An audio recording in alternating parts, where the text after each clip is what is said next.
Hello everyone. हमारी last class में हमने देखा था कॉन्ट्रैक्ट लॉ के इंट्रोडक्शन और पहले दो सेक्शंस के बारे में। इस वीडियो में हम उसके पहले चैप्टर के बारे में देखेंगे जो कि है communication acceptance and revocation of proposal के बारे में। फर्स्ट चैप्टर में सेक्शन 3 से लेकर 9 तक के सेक्शंस हैं। इस वीडियो में हम 6 सेक्शन तक के देखेंगे। जो पहला सेक्शन है सेक्शन 3, वो बात करता है communication acceptance and revocation of proposal के बारे में। ये बोलता है communication of proposals, acceptances and revocation of proposals and acceptances are said to be done when the party to do something or to omit to do something with intent to communicate such proposal, acceptance and revocation or which has the effect of communicating it।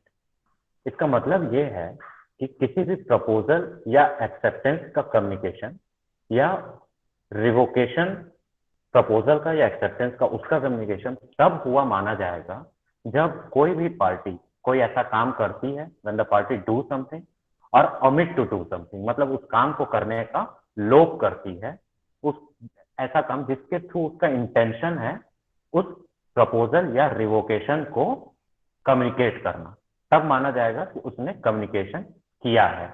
या कोई भी ऐसा काम करती है जिसका ऐसा effect है जिसके थ्रू वो कम्युनिकेट करने का इंटेंशन रखती है, तब माना जाएगा कि उसने कम्युनिकेशन किया है। सेक्शन 4 बात करता है कम्युनिकेशन व्हेन कंप्लीट। सेक्शन 3 में हमने देखा कम्युनिकेशन कब माना जाएगा। सेक्शन 4 ये बताता है कि कम्युनिकेशन कब कंप्लीट हुआ माना जाएगा। इसमें 3 चीजें हैं। पहला है कम्युनिकेशन ऑफ प्रपोजल, दूसरा है कम्युनिकेशन ऑफ एक्सेप्टेंस और तीसरा है कम्युनिकेशन ऑफ रिवोकेशन। सबसे पहले देखते हैं कम्युनिकेशन ऑफ प्रपोजल। ये बोलता है when it comes to the knowledge of the person to whom it is made. Communication of proposal कब कंप्लीट हुआ माना जाएगा? जब जिस पर्सन को प्रपोजल किया गया है उसके नॉलेज में वो बात आ जाती है। मतलब अगर किसी को प्रपोजल किया जाता है तो जिस पर्सन को प्रपोजल किया गया है उसको इस बात का ज्ञान हो जाता है, तब कम्युनिकेशन ऑफ प्रपोजल कंप्लीट हुआ माना जाएगा। दूसरी बात है कम्युनिकेशन ऑफ एक्सेप्टेंस। इस चीज को अच्छे से समझने के लिए आप किसी भी दो पार्टीज को किसी केस में इमेजिन करिए और उसमें एक पार्टी प्रपोजर है और एक पार्टी एक्सेप्टर है। इसमें दो बातें आती है। अगेंस्ट द प्रपोजर एक्सेप्टेंस कब कंप्लीट हुआ माना जाएगा? ये बोलता है when it is put in the course of transmission by the acceptor. इसका मतलब ये है कि जब एक्सेप्टर अपनी एक्सेप्टेंस किसी भी कोर्स ऑफ ट्रांसमिशन में डाल देगा, उस टाइम पे ये माना जाएगा कि प्रपोजर के अगेंस्ट वो एक्सेप्टेंस कंप्लीट हो गई है, कम्युनिकेशन ऑफ एक्सेप्टेंस वो कंप्लीट हो गया है, मतलब वो उसकी पावर से बाहर हो जाएगा उसको बदलने की। दूसरी बात है अगेंस्ट द एक्सेप्टर। एक्सेप्टर के अगेंस्ट कम्युनिकेशन ऑफ एक्सेप्टेंस कब कंप्लीट मानी जाएगी? ये बोलता है when it comes to the knowledge of proposer. इसका मतलब ये है वो जो एक्सेप्टेंस है वो जब प्रपोजर के नॉलेज में आ जाएगी उसके बाद ये माना जाएगा कि कम्युनिकेशन ऑफ एक्सेप्टेंस कंप्लीट हो गया है अगेंस्ट द एक्सेप्टर। तीसरी बात है कम्युनिकेशन ऑफ रिवोकेशन के बारे में। इसमें भी अगेन दो चीजें हैं। Against the person who makes it, मतलब जो पर्सन रिवोकेशन करता है। रिवोकेशन का मतलब होता है वापस लेना, चाहे वो प्रपोजल के बारे में हो या एक्सेप्टेंस के बारे में हो। तो कोई भी पर्सन जो रिवोकेशन करता है प्रपोजल या एक्सेप्टेंस का, उसके अगेंस्ट कब कम्युनिकेशन कंप्लीट माना जाएगा? When it is put in the course of transmission, मतलब जब वो रिवोकेशन को कोर्स ऑफ ट्रांसमिशन में डाल देगा तब ये माना जाएगा कि वो रिवोकेशन का कम्युनिकेशन कंप्लीट हो गया है। And against the person home it is made, मतलब जिसको ये रिवोकेशन भेजा गया है उसके अगेंस्ट कब कंप्लीट हुआ माना जाएगा? When it comes to his knowledge, मतलब जब वो उसके नॉलेज में आ जाएगा, उसके ज्ञान में आ जाएगा, तब ये माना जाएगा कि उसके against communication of revocation complete हो गया है। सेक्शन 5 बात करता है revocation of proposal and acceptances. इसका मतलब ये है, इसके पहले जो दो सेक्शन थे उनमें हमने देखा कि कब कम्युनिकेशन किया जा सकता है, कैसे किया जा सकता है, और दूसरा कब कम्युनिकेशन कंप्लीट माना जाएगा। सेक्शन 5 बात करता है कि revocation of proposal and acceptances कब किया जा सकता है?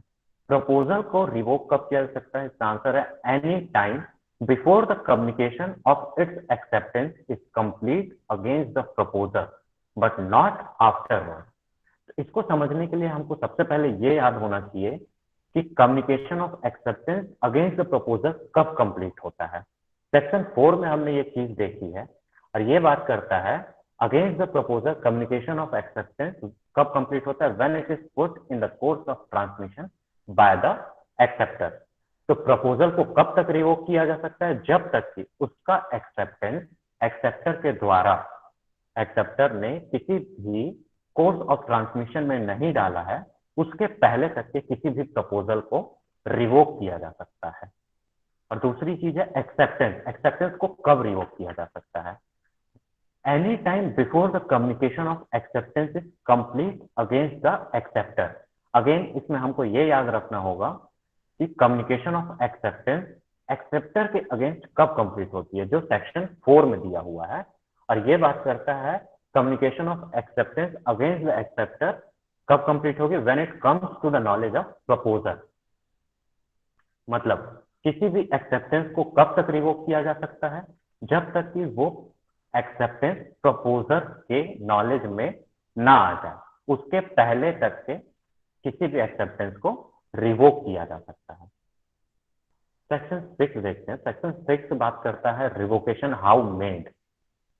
किसी भी प्रपोजल का रिवोकेशन किस तरीके से किया जा सकता है? इसमें 4 तरीके दिए हुए हैं। सबसे पहला है by the communication of notice.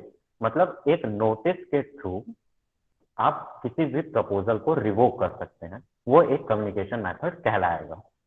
दूसरा है by the lapse of time prescribed in the proposal और अ रीजनेबल टाइम।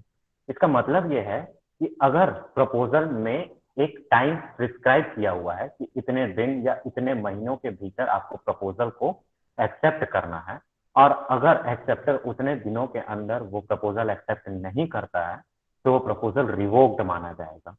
और दूसरी बात जो ये चीज करती है वो है अ रीजनेबल टाइम। इसका मतलब होता है युक्ति युक्त समय। अब युक्ति युक्त समय या रीजनेबल टाइम कितना होगा, ये कोर्ट का डिस्क्रिप्शन होता है, it's a matter of fact. और कोर्ट हर केस में अलग अलग तरीके से इस रीजनेबल टाइम को डिसाइड करता है कि इस केस के लिए एक रीजनेबल टाइम क्या होगा। अगर वो रीजनेबल टाइम निकल गया है और उस प्रपोजल को एक्सेप्ट नहीं किया गया है तो वो प्रपोजल रिवोक्ड माना जाएगा। थर्ड पॉइंट है by the failure of acceptor to fulfil a condition president.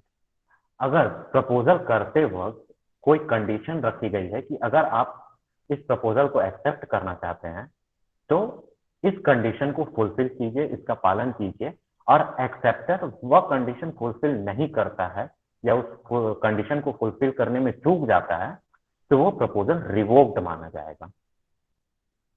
Fourth point है बाय द इंसैनिटी और death of the proposer if the fact of his death और insanity comes to the knowledge of the acceptor before acceptance.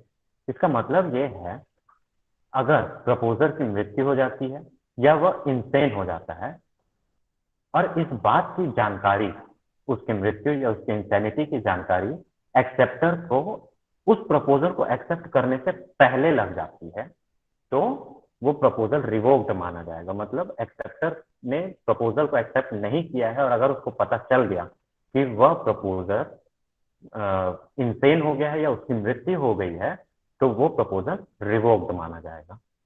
Thank you.